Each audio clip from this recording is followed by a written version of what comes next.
Hello and welcome back to the deep dive. I am so excited for today's session because we are doing something a little bit different. Usually we are tearing apart these really complex business strategies or, historical events, but Today's different. Today we are getting personal. We are taking a stack of sources, specifically the English Leap podcast series, parts 1 through 3, and we are exploring a topic that I think haunts every single person listening to this. It definitely haunts me.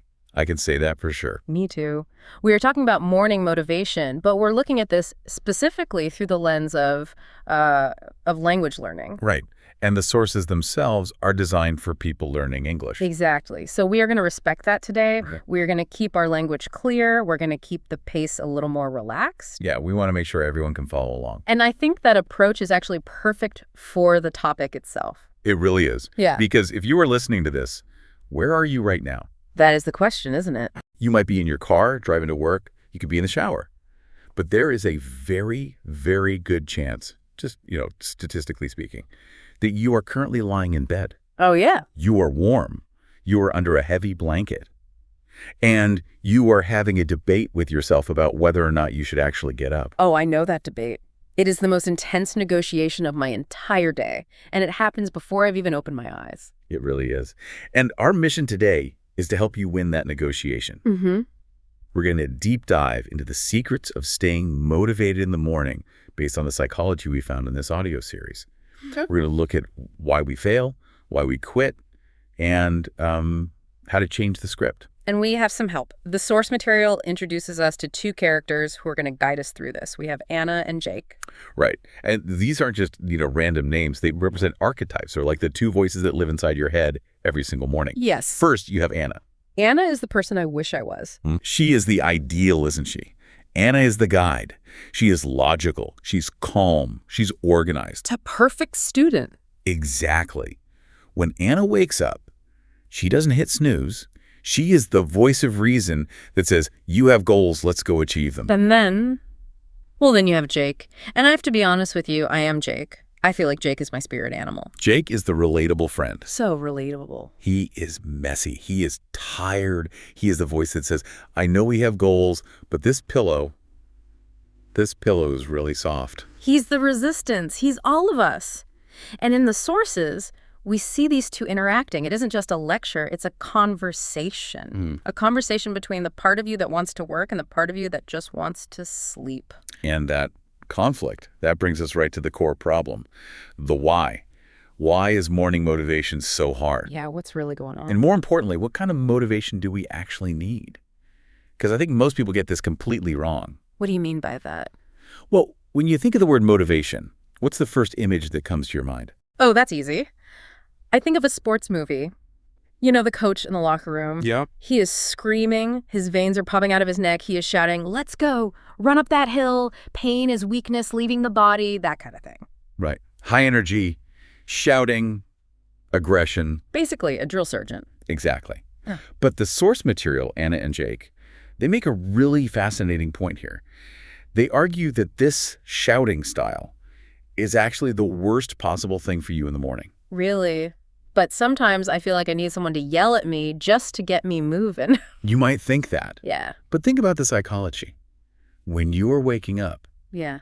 you're vulnerable. You're tired. Your guard is down. Your brain isn't fully online yet. Yep. If someone comes in screaming and shouting, your brain perceives that as a threat. It feels aggressive. Okay. And what do we do when we feel threatened? We retreat. We hide. Exactly. We Yeah. pull the blanket up over our heads. We want to protect ourselves from the noise. So the shouting actually makes you want to stay in bed more. Precisely. So the sources argue that we don't need high-energy shouting. What we need is gentle motivation. Gentle motivation. I like the sound of that. But I have to play devil's advocate here. Go for it.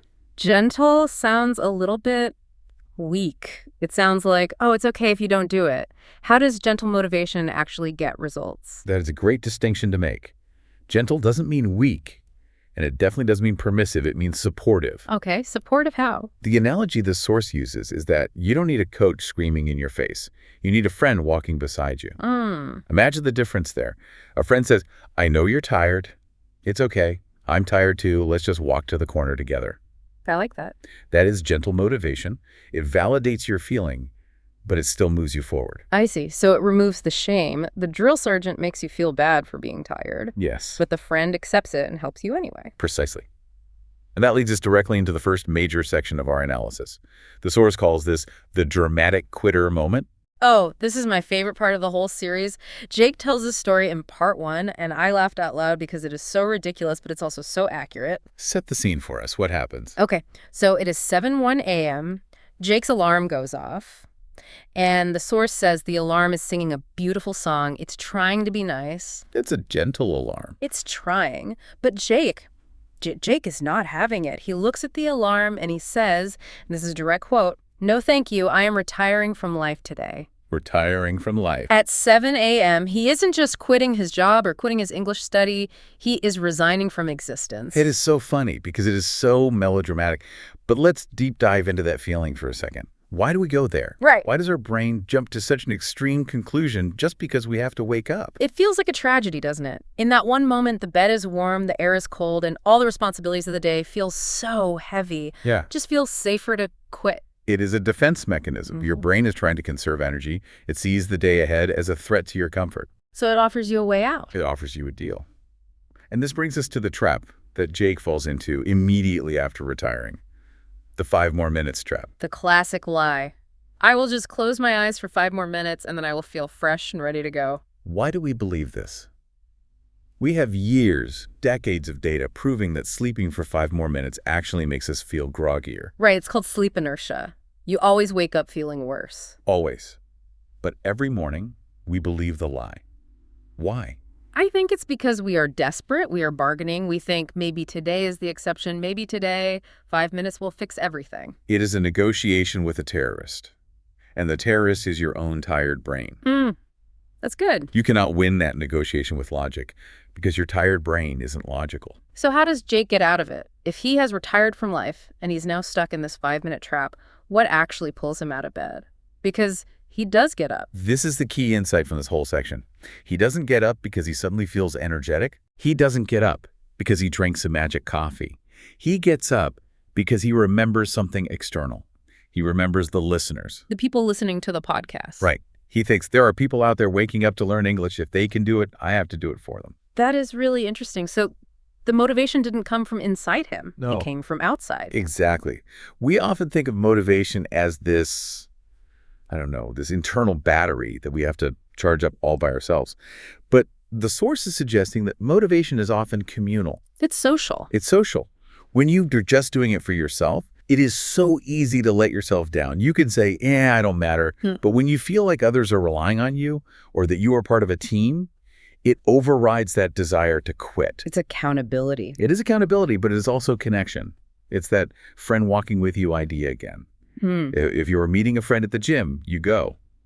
If you are meeting a friend at the gym, you go.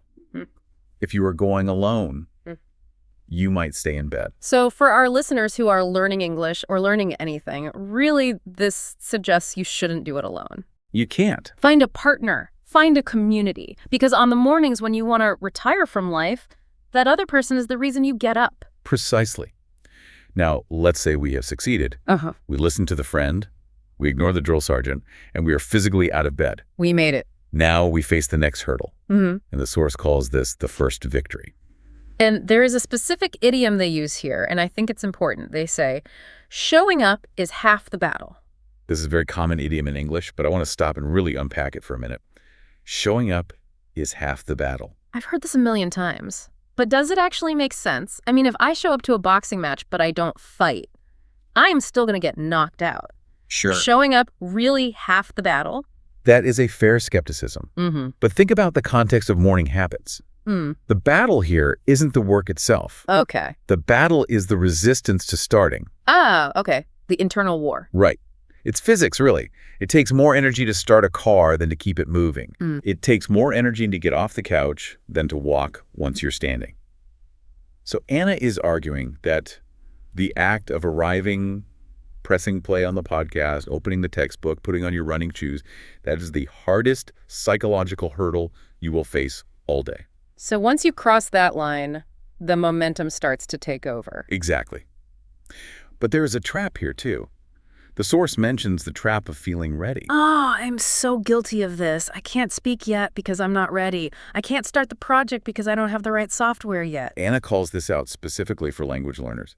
She says many people wait to speak until their grammar is perfect. Right, until they feel confident. But the counter-argument, and this is so crucial, is that confidence is the result of action, not the cause of it. Say that again. Confidence is the result of action, not the cause of it. You do not wait to feel ready. You show up before you are ready. You show up messy. You show up tired. You show up while you are still technically retiring from life. The win is just that you are there. In the source, Anna asks a question to the audience, and I want to pose that same question to our listener right now. She asks, what is the hardest part of your morning? It is worth reflecting on that. Yeah. Is it the alarm sound itself? Is it the temperature of the room? Or is it mental? Anna talks about the busy brain. The busy brain. That's when you wake up and your brain immediately starts making a to-do list. Oh, I hate that. I have to email my boss. I have to fix the car. I have to pay the bills. And you are just overwhelmed before your feet even hit the floor. Or, to bring it back to Jake, is the problem simply that the floor is too far away? I love that line. The floor is too far away. It defies the laws of physics. But emotionally, it is 100% true. The distance from the mattress to the floor can feel like miles. And that distance is fear. It is resistance. But there is another concept in this section that offers a solution, especially for language learners. Okay. It is the idea of the English zone. The English zone. Break this down for us. What does it mean? Well, we talked about showing up, but what does showing up look like if you are truly exhausted? Yeah. The English zone is the idea that you can immerse yourself in the language without forcing yourself to analyze every single word. Wait, I have to challenge this. If I am just listening to a podcast and I don't understand half of it and I'm kind of zoning out, am I actually learning? Or am I just wasting time? That is the common fear. If it isn't perfect study, it doesn't count. But the source argues that keeping your brain in the English zone maintains the habit. It keeps the neural pathways open. It signals to your brain that English is a part of my morning routine. So it is more about the rhythm than the content, at least at first. In the beginning, yes. Yeah.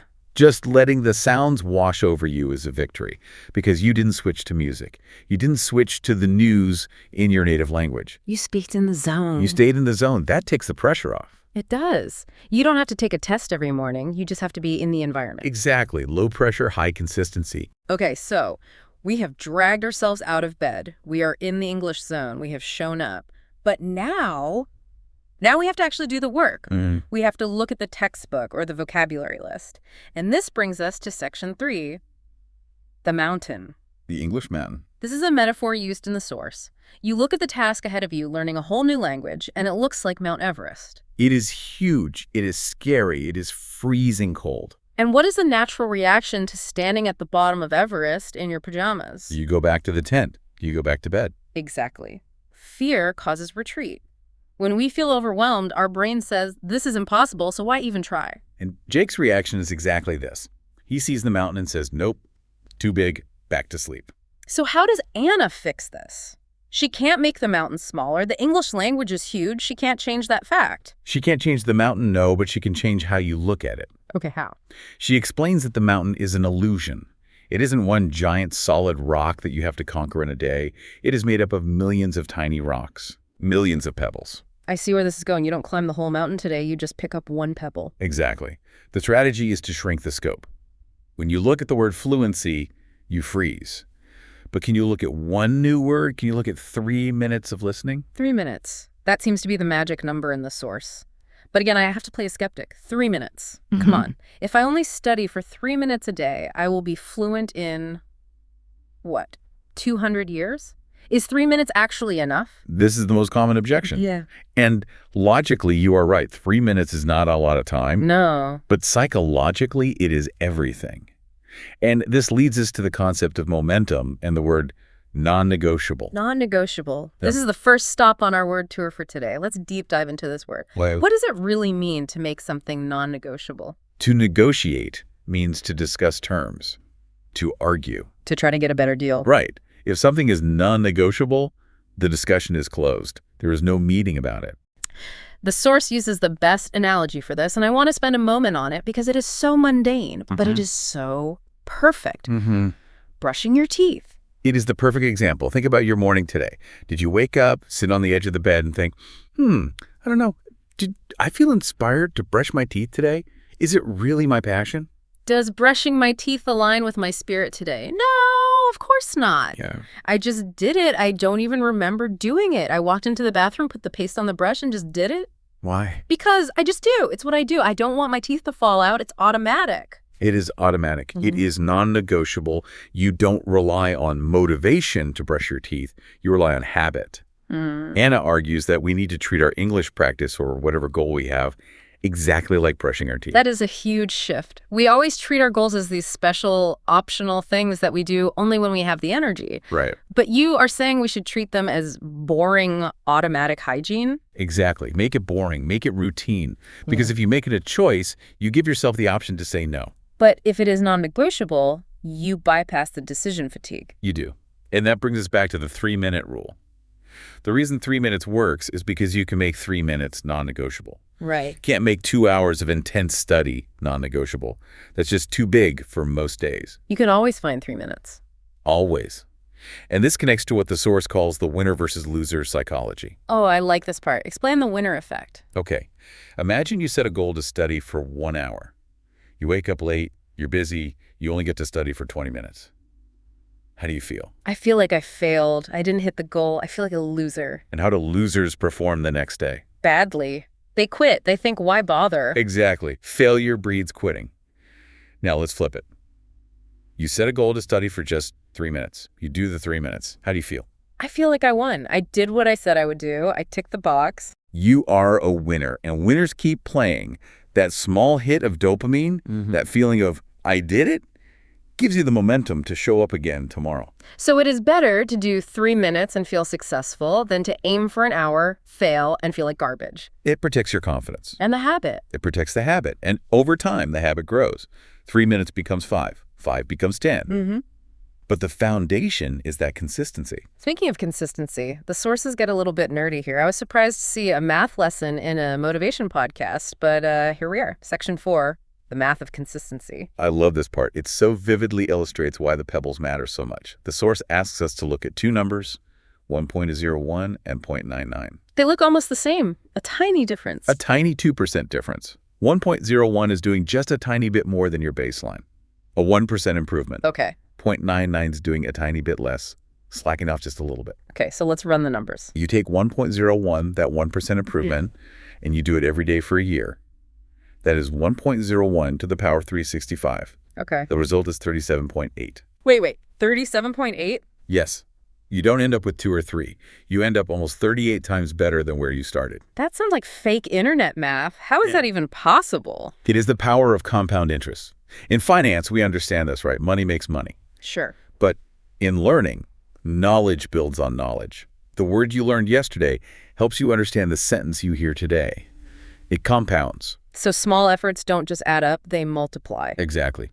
But we have to look at the dark side of the math. The 0.99. The 0.99. You skip the 3 minutes, you do a little less, you think, oh, it doesn't matter, it's just one day. 0.99 to the power of 365 is 0.03. Zero. Basically zero. You have lost almost everything you had. That is terrifying. I always assume that if I don't practice, I just stay the same. I just hit pause. No. But you are saying I don't pause. I slide backward. You atrophy. Yeah. Language, and really any skill, is a use it or lose it system. If you are not moving forward, you are moving backward. There is no standing still on the escalator. That really drives home the definition of consistent. It's another stop on our word tour. Consistent doesn't mean intense. It doesn't mean perfect. It just means frequent. It means don't break the chain.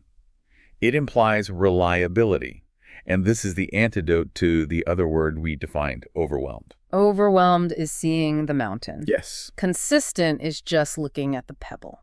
Perfectly said. Right. When you are overwhelmed, you are looking at the result of 1.01 to the power of 365. You're looking at the finish line. Yeah. Consistency is just looking at the 1.01 you have to do today. I really like how these concepts stack. We started with the emotion, the quitter, then we moved to the action of showing up, we broke down the task into pebbles, and now we've proved the value with the math. But even if we know all the logic, even if we know the math, there's still a problem. The problem inside the house.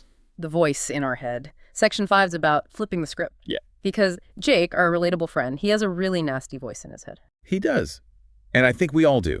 Jake's internal monologue says things like, "You are not a language person. You failed before. You are too old. You are too busy." All that negative self-talk. All of it. And Anna has a beautiful metaphor for this. She calls it the dusty notebook. A dusty notebook. Imagine you have a notebook, and for your entire life, every time you made a mistake, you wrote it down. Oof. Every time you failed a test in high school, every time you felt awkward ordering food in a restaurant, every time someone laughed at your accent, you wrote it all down in this notebook. And now whenever you try to learn, you pull out this notebook and read it to yourself. See? Look at the data. I'm a failure. That notebook is your old script. It is the story you tell yourself about who you are. And as long as you're reading from that script, you will stay stuck. So how do we change it? Because you can't just erase the past. Those failures happen. They're real. You can't erase the past, no, but you can interpret it differently. This is what flipping the script means. Okay. It's our next word to our stop. Flip the script. I've heard this in movies. Right. If you flip the script, you change the plot, you change the dialogue, you become the author, not just the actor reading the lines. Give me an example. How does Jake flip his script? Well, his old script is, "I am bad at English." Okay. He flips it to, "I am learning English." That's a subtle difference. It is huge. "I am bad" is a permanent state. It's a label, a judgment. "I am learning" is a process. It allows for growth. I see. Here's another one, old script. "I made a mistake, so I am stupid." Yeah. New script. "Mistakes are my teachers. A mistake just means I found something to fix." It takes the shame out of it. It turns the evidence of failure into evidence of effort. Exactly. And this leads to an identity shift. The source uses two very powerful labels, the captain versus the quitter. I love the image of Captain Jake. It sounds like a comic book hero. It does. But think about the mindset. Yeah. If you label yourself a quitter, what do you do when things get hard? I quit. Because that's what quitters do. I'm just being true to my nature. It becomes a self-fulfilling prophecy. Oh, the grammar is hard. Well, I'm a quitter, so I guess this is where I stop. Yeah. But if you call yourself a captain, Captains don't abandon the ship. no. When the storm comes, when the motivation drops or the lesson is hard, the captain doesn't jump overboard. The captain grabs the wheel. He navigates. He navigates. He might slow down, he might change course, but he stays on the ship. I am the captain of my learning. It sounds a little cheesy, but it actually changes how you react to stress. Labels are powerful. We tend to act in alignment with who we believe we are. If you believe you are a learner, you learn. If you believe you are a failure, you fail. But even captains run into trouble, and sometimes the captain is the one drilling holes in his own boat. Yes. This is section 6, self-sabotage. This is the deepest part of the deep dive, I think. Yeah. Self-sabotage. Let's define it clearly for everyone. To sabotage means to destroy something on purpose. Yeah. Usually an enemy does it. Self-sabotage is when you destroy your own progress. You are the enemy. The example in the source made me feel very seen. Jake says, "I'm going to study tonight." And then what does he do? He watches funny cat videos for 3 hours. I have done this, maybe not cat videos, but I have cleaned my entire house instead of working. I have scrolled social media until my eyes hurt. Why do we do this? Are we just lazy? No. And this is the most important thing to understand about this. It is not laziness, it is fear. Fear. Watching a cat video is fear. How? Yes. Think Yeah. about it. If you sit down to study English, you might fail. You might struggle. You might feel stupid. That hurts your ego. But if you watch a cat video, you succeed. It is easy. It is safe. There's no risk. There's no risk. You are protecting yourself from the pain of trying. Wow. So procrastination is actually an emotional defense mechanism. I'm avoiding the bad feeling of struggle. Exactly. You're choosing short-term comfort over long-term growth. Yeah. That is self-sabotage. So how do we stop? Because the cat videos are very tempting. They are. The source offers a wake-up call. And surprisingly, it isn't an app or an alarm. It is silence. Anna suggests a specific exercise. Sit in a chair, no phone, no podcast, no book, just you and your brain for 5 minutes. That sounds It terrifying. is uncomfortable. Go. Because in the silence, you can't hide from yourself. You have to face the truth. Okay. And in that silence, you ask yourself one question. What kind of person do I want to be in 1 year? That cuts through the noise, doesn't it? It does. Do I want to be the person who watched videos for 365 days? Or do I want to be the person who can have a conversation in English? When you put it that way, the choice is obvious. But you have to stop the noise to hear the question. Right. You have to interrupt the pattern of self-sabotage with a moment of radical honesty. This leads us perfectly to the final section, the final mission. The source doesn't just leave us with philosophy, it gives us a job to do. Yes, it is the new script exercise. Okay, listener, listen up. This is your homework. What do they have to do? You need to write a sentence, and it has to start with the words, I am a person who. And notice the phrasing there. Not, I want to be, not, I hope to be. I am. Present tense. You are claiming the identity right now before you've even earned it. Give us some examples from the source. I am a person who listens to English for 10 minutes every day. Okay. I am a person who is not afraid of making mistakes. I like that one. I am a person who shows up even when I am tired. Why do we have to write it down? Can't I just think it? Writing is magic. When you write it down, you are physically manifesting that thought into the world. It becomes a contract with yourself. You make it real. You make it real, stick it on your mirror, stick it on your fridge. It is your new script. Read it every morning. I love that. It anchors you. So we have covered a huge amount of ground today. Let's do a quick recap of our word tour before we wrap up. We've learned some really powerful tools here. Let's run through them. First, flip the script. Changing the story you tell yourself from I can't to I am learning. Then self-sabotage, stopping your own progress because you are afraid of the struggle. Show up. Yeah. The act of arriving, which is the hardest battle of the day. Non-negotiable, making the habit automatic, just like brushing your teeth. Finally. Consistent.